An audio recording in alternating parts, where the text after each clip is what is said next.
see the whole picture. That's why Live Fiber 6 gives you the Skyview network. Get a live view of traffic and weather from all over the CSRA. Available online 24 hours a day at WJBF.com and the free Live Fiber 6 mobile app. The WJBF Live Fiber 6 Skyview network, powered by Terry Lambert Hyundai. Low prices, big selection, and committed to quality customer service.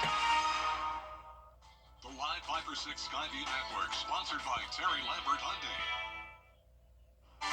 From warm temperatures to cold temperatures again, we are once again on that temperature roller coaster with highs in the 70s for now, then only topping off in the 40s this weekend, just in time for the first day of winter. I'll have all the details on your forecast coming up. Right now on News Channel 6 at 6, a special delivery for some families spending the holidays at the Children's Hospital of Georgia. We'll take you there as your news starts right now. Live from Television Park, this is WJBF News Channel 6 at 6.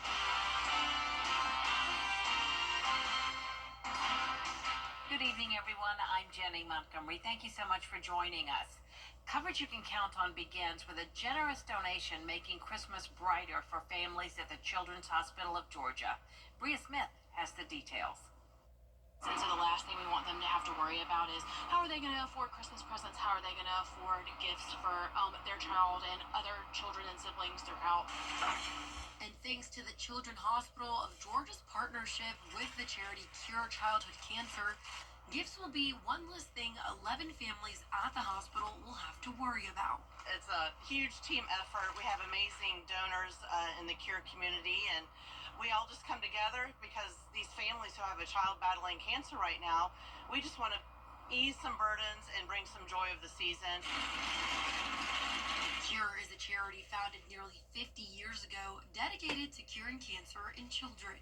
It's such a joy just to give these families, let them know the community's thinking of them and is there for them while they're going through this difficult time. Monday morning, organization and hospital leaders partnered to bring toys to Augusta for children battling cancer and their families staying at the Children's Hospital. They say this year the effort means even more. And the community has really rallied since the hurricane. I mean, our patients were there the next day to get their treatment. Our hospital was open. They didn't miss a beat. And so even though these families are already undergoing the most stressful time of their lives and they did have damage to their house, everybody came together to help them. And then this is just one less thing that they have to worry about. Gifts are scheduled to be distributed throughout the week and days leading up to Christmas. In Augusta, Bria Smith, WJBF, News Channel 6. The investigation continues after a deadly shooting Saturday at Fort Eisenhower. 25-year-old Natravian Landry is charged with murder in the case. Landry is a soldier in the National Guard. Investigators say he visited a residence on Post housing early Saturday morning. In a news release, they say he's accused of assaulting and shooting Andre Stewart. Stewart was at the home of a woman who shared a child with Landry. Landry is being held in the Lincoln County Jail. Authorities in Allendale County are investigating a shooting that happened there over the weekend. It was at the corner of Railroad Avenue and Ozzie Street yesterday. When deputies arrived, they found one person dead. Another was taken into custody. We're still working to get those names for you. Our chief meteorologist, Jenna Petracci, joins us now. Jenna, a bit of a roller coaster this week with the temperatures. Yeah, that's right, Jenny. The weather just cannot make up its mind. We're going to experience really all four seasons in 1 week. But here's a look at how it looked today. This morning, Augusta got down to 46 degrees. That puts us around 10 degrees above average. And our high temperature was also above average at 67. So overall, a pretty mild day, but some of us were definitely much cooler. Our northern counties were only in the 50s today. A nice sunset happening now. We still have mostly clear conditions. There's a look at our Terry Lambert Hyundai Skyview cam in Swainsboro. Now that the sun has set, Augusta quickly dropped down into the upper 50s, but we're really not going to cool down much more. We're going to be going down to around 47 by tomorrow morning, but we'll definitely be well above freezing. Winds are calm, dew point of 53.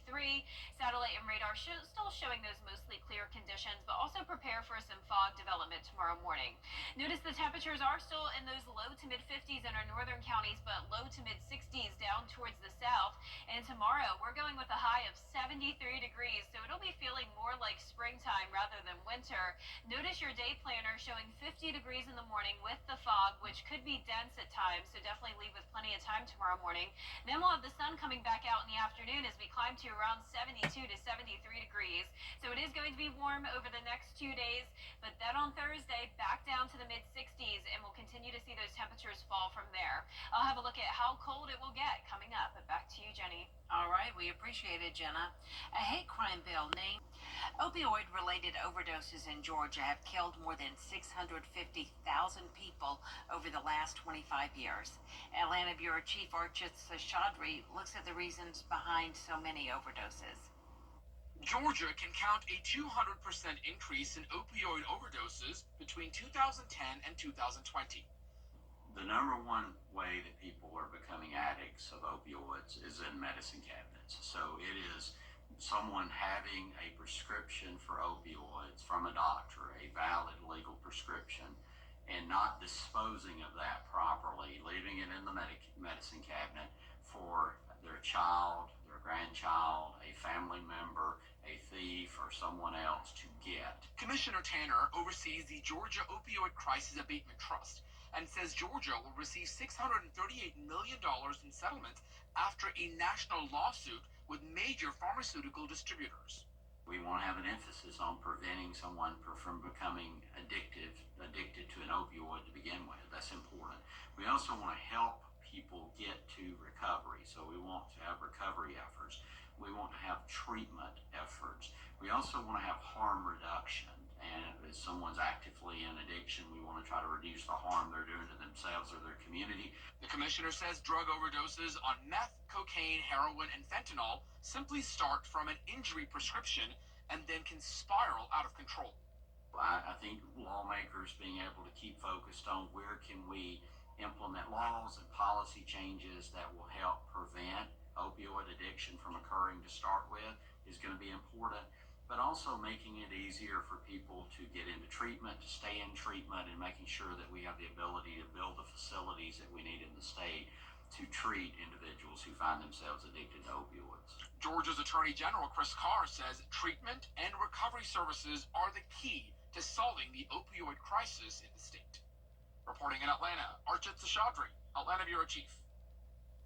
The trust will award $50 million in grants this fall and will launch a dashboard for transparency at gaopioidtrust.org. A community meeting will be held tomorrow so you can ask questions about the hurricane cleanup effort. Last week, FEMA extended the reimbursement time for the city's debris cleanup. Instead of 90 days, Augusta now has 120 days to clean up for a chance at 100% reimbursement. The total damage is estimated to be around $30 million. The meeting will be held tomorrow at 6 o'clock at Diamond Lakes. Still ahead on News Channel 666, billions of dollars in economic subsidies for farmers are on the chopping block. Why they're urging lawmakers to continue this assistance after the break. News Nation tonight. And Jenna has stepped back over to the desk. Jenna, we're going to warm up a bit, but then we're going to have some rain. Yeah, I don't think we've had more than around 3 days in a row with consistent temperatures. We're all up and down, so 70s for now. Then we'll have the rain and storms on Wednesday, followed by a big cool down just in time for the first day of winter. I'll have your full Viper 6 forecast when we return. I'm attorney Latasha Barnes. Weather headlines on News Channel 6, brought to you by Hickson Roofing. The News Channel 6 mobile app is now even better. Download it today.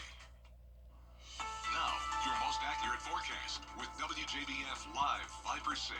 Good Monday evening. I hope you had a great weekend and a nice start to the work week. We are getting close to Christmas time, but we're actually warming up before we get there. Temperatures are definitely pretty mild today. We're currently sitting in the upper 50s. And here's a look at our Terry Lambert Hyundai Skyview Cam and Television Park. Skies are still mostly clear. Winds are calm. Dew points in the low 50s. So our coolest spots today were McCormick down to Lincolnton, Washington, and Crawfordville. That's where we only topped off in the mid 50s for highs, but our southern line counties actually made it all the way into the 70s today. But for the most part, we're seeing 60s, and you can see dry conditions with the clear skies in Georgia and South Carolina. Warm front to the north of us, so we're definitely on the warm side of things. And then we have a cold front to our west, showers and storms ahead of it, but this will all fall apart by the time it makes its way to our area. But then behind it, we'll have another cold front coming in, and that'll bring us a slight chance of rain throughout the middle of this week, along with a lot of warm and moist air coming in ahead of it. So by tomorrow, I'm expecting 70s across the entire CSRA. So a spring-like day for us. Upper 40s in the morning, though, with some dense fog possible. So once again, leave with plenty of time when you're headed out tomorrow morning. Partly cloudy by the afternoon, and then sunshine as we make it to that 70-degree mark, if not higher. Going with 73 in Augusta both Tuesday and Wednesday. Back to mild conditions Thursday and Friday in the 60s. And then notice it's just a steady decline here. Upper 40s for your highs on Sunday and Monday. So you're probably thinking Christmas must be pretty cold, but it's still 9 days away, so we still have plenty of time for those temperatures to warm back up again. So we're constantly going from the cold to the warm to the cold again, and then it will be pretty mild by Christmas Day. High of 60 as of now, low of 40, so the morning will be above freezing, and it's definitely not going to be a white Christmas, but when it comes to the rain, maybe a slight chance, going with 20%. So from Christmas Eve all the way till December 30th, we're expecting above average temperatures across the entire nation. Mid to upper 60s possible to end the month. So this may be our last round of 70s, but it will at least get to the 60s by next week, with not a lot of rain in the forecast. So far for the month, we're only at an inch. So we'll be adding to that a little bit on Wednesday, but notice those rainfall totals mostly under a tenth of an inch. Maybe some places in our southeastern counties with some storms moving in could get some heavier downpours up to maybe a quarter of an inch of rain. But you can see tonight on our future cast just the cloud cover and fog development until around 10 o'clock tomorrow morning. That cold front just falls apart but by the time it approaches the CSRA, but then notice this secondary front behind it. So starting out Wednesday morning dry with more fog, and then in the afternoon and evening, some of these showers and storms will start to pop, but I'm not expecting them to get strong, and once again, really not amounting to much rain. Lows tonight will be in the upper 40s. Highs tomorrow will be near 70 degrees, if not higher. And there's a look at your 10-day forecast. We'll be down to the 60s again Thursday and Friday. Freezing for the start of our Saturday morning, which happens to be the first day of winter. Highs in the 40s starting on Sunday. Then as we head into Christmas Eve and Christmas Day, we're starting to warm up a little bit. Now, congratulations to today's umbrella winner. That is Neil Riley from Johnston. Neil, you can pick up your umbrella here at the station and sign up to win yours on WJBF.com. All right. Thank you so much, Jenna. Coming up next in sports, the Greenbrier flag football team playing in the state championship, looking for back-to-back titles. Gianna Cefalu is live in Atlanta with a look at whether they were able to pull it off. Stay with us. Hey, CSRA. And to serve the CSRA for more than 50 more. Thank you for being part of the Gerald Jones family. Weather headlines on News Channel 6, brought to you by Hickson Roofing. The Live 5 for 6 mobile app. Download it today. Now, WJBF sports coverage you can count on. And we welcome you inside Mercedes-Benz Stadium for the Georgia High School Association State Championships. The Greenbrier Wolfpack just finished their flag football state title game just a few hours ago against North Coney in their 2A state title, and they had no problem. They are looking for back-to-back flag football state championships, and from the very jump, Greenbrier was really clicking on all cylinders. Senior quarterback Kenzie Horton had no trouble finding any of receivers really all game long. In the first quarter, she finds Alea Silver, who breaks a few tackles, makes quite a few defenders miss, and that sets up Carrington Myers' red zone touchdown to take a 6-0 lead, and that would actually be the same score at halftime.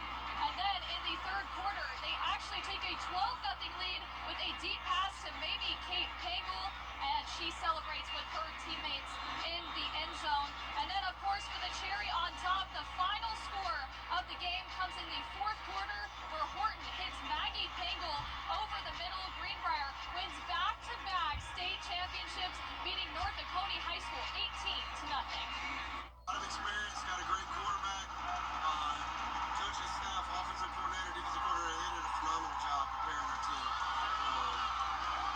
Our defense is prepared like that. It's just a tough team to beat. Honestly, I'm overwhelmed. It's a lot right now. It's going to set in later for sure on the bus ride back, and we're all going to feel it, but it's just amazing to be able to do it with a great team and great coaches. Our chemistry, everything, we're like sisters with each other. But it's just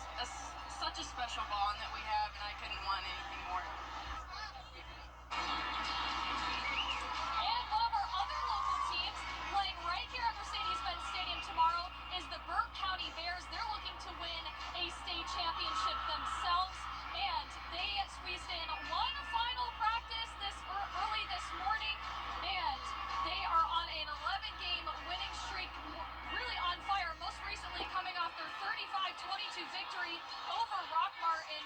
Meanwhile, the Carver Tigers, they're on a roll themselves. They have won 12 straight, beating opponents by more than 20 points this season. But head coach Franklin Stevens' team, they're up for the challenge. And you know, the thing about it is not to lose focus. The game is to focus. I think our guys have done a great job thus far, and it's just got to maintain that and be ready to go tomorrow.